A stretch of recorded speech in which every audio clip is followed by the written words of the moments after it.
करते। कौन? बब्बर शेर, बब्बर शेर, काम की ऐसे ही कुंडी लगाएंगे, ऐसे ही कुंडी लगाएंगे तुम्हारी। कलयुग में भैया सबसे बड़ा रुपया, बाप बड़ा ना भैया सबसे बड़ा रुपया, ये वाली कहावत। यहाँ वृंदावन में एक मंदिर है सने बिहारी मंदिर, उसके सेवायत हैं मृदुल कृष्ण गोस्वामी। उनके साथ चरितार्थ होती दिखाई दे रही है।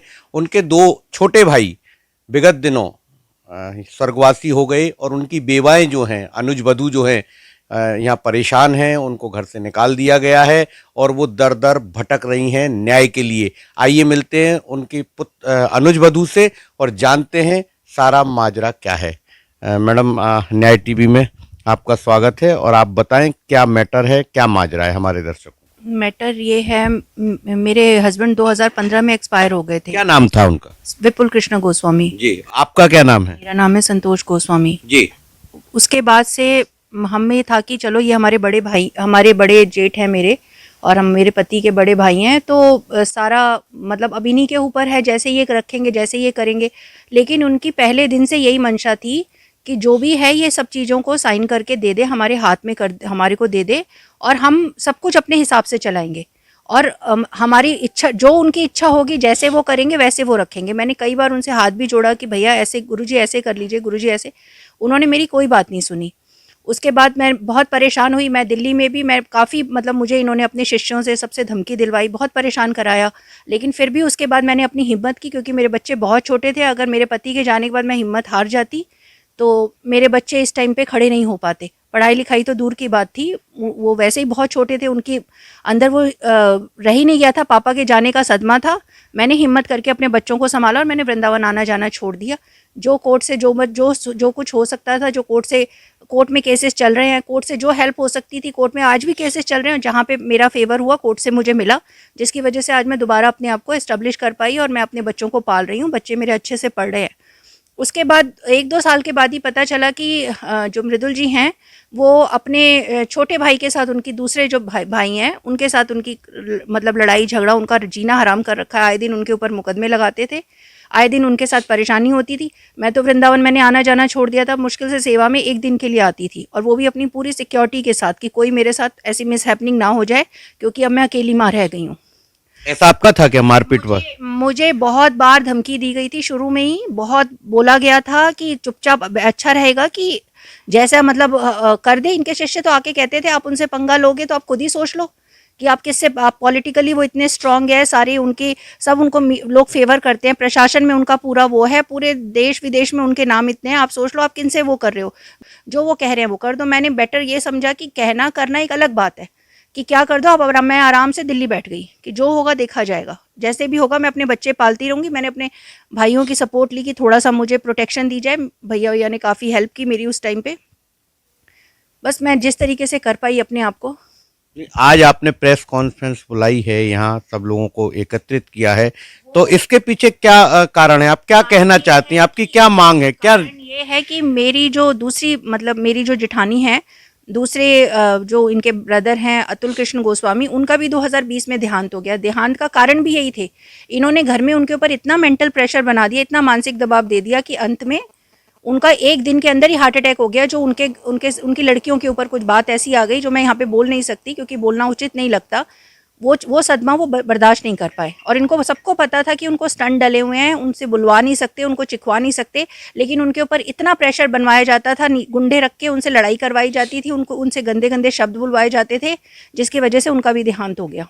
इन्हीं के एक दूसरे भाई और थे, स्वर्गीय अतुल कृष्ण गोस्वामी जी, और ऐसा बताते हैं ये लोग कि उनका देहांत भी इन्हीं के कारण हुआ था। उनको स्टंट डले थे और अचानक कुछ ऐसी घटना हुई घर में जिसकी वजह से वो स्वर्गवासी हो गए। उनकी बेवा भी आज परेशान हैं और दर दर भटक रही हैं न्याय के लिए। आइए मिलते हैं उनसे और जानते हैं कि माजरा क्या है।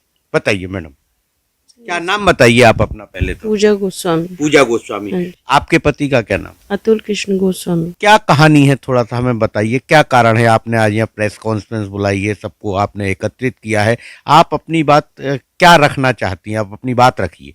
मृदुल कृष्ण गोस्वामी मेरे जेठ हैं। उन लोगों ने हमें घर में बहुत परेशान किया हुआ है।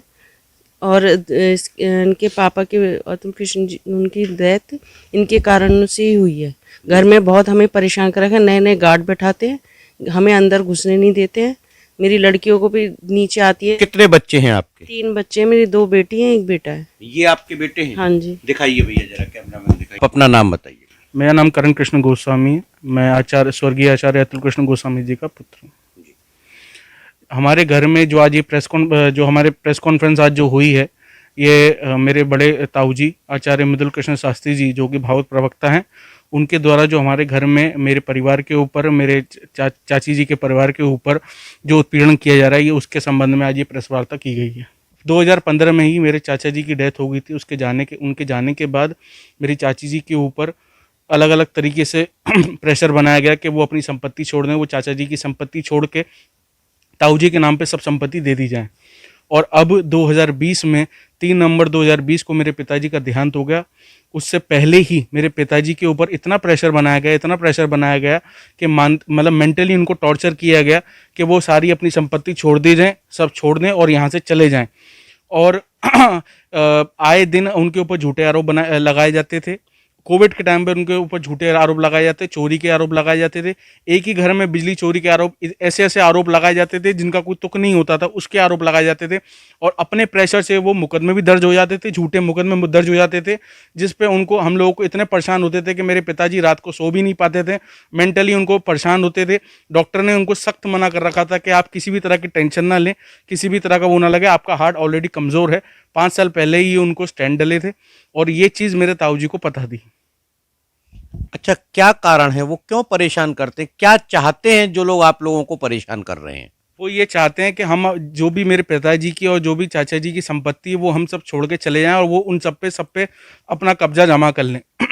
मेरे चाचा जी के जाने के बाद जो चाची जी का जिस फ्लोर पे वो चाची जी रहती थी, जो जहाँ पर उनके कमरे थे, उस पे सब पे उन्होंने अपना कब्जा कर लिया। आज ये स्थिति हो गई कि वो अपने घर में नहीं आ पा रही हैं और हमारे ऊपर ऐसी स्थिति बना रखी है कि उन्होंने अपने ही गार्ड के नाम पे गुंडे रख रखे हैं हमारे घर में, जो कि संयुक्त परिवार है, संयुक्त घर है।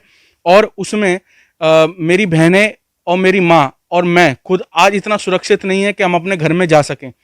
मेरी बहनें ऊपर से नीचे आती हैं तो कैमरे की रिकॉर्डिंग करते हुए आती हैं बेचारी, तब जाके हमारे लिए गेट खोला जाता है। आज ऐसी स्थिति आ गई है सर कि अगर हम चारों जने अगर घर के बाहर आ जाएं तो हमारे लिए कोई दरवाज़ा खोलने के लायक आदमी नहीं है, और वो चाह रहे हैं कि ये चारों जने किसी भी दिन बाहर चले जाए और हम इनके फ्लोर पे कब्जा कर लिया जाए।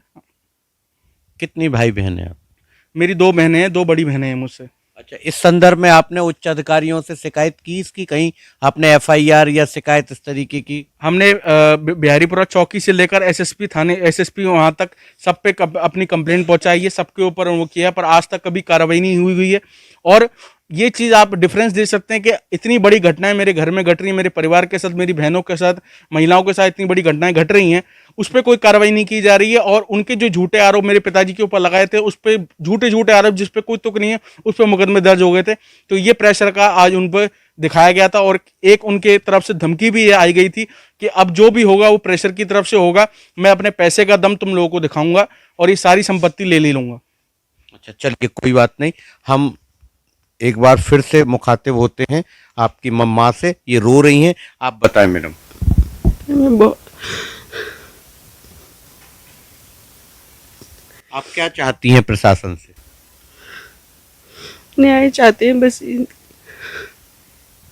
ये देखिए, ये एक दबंग व्यक्ति जिसका नाम ये बता रहे हैं, वो इन्हें किस तरीके से परेशान कर रहा है और ये अपनी बात भी यहाँ नहीं रख पा रही हैं, डर की वजह से कहें या दुख की वजह से। हम प्रशासन से और शासन से ये मांग करते हैं कि न्याय करके दूध का दूध, पानी का पानी करें। मैं न्याय टीवी के लिए वृंदावन से योगेश शर्मा।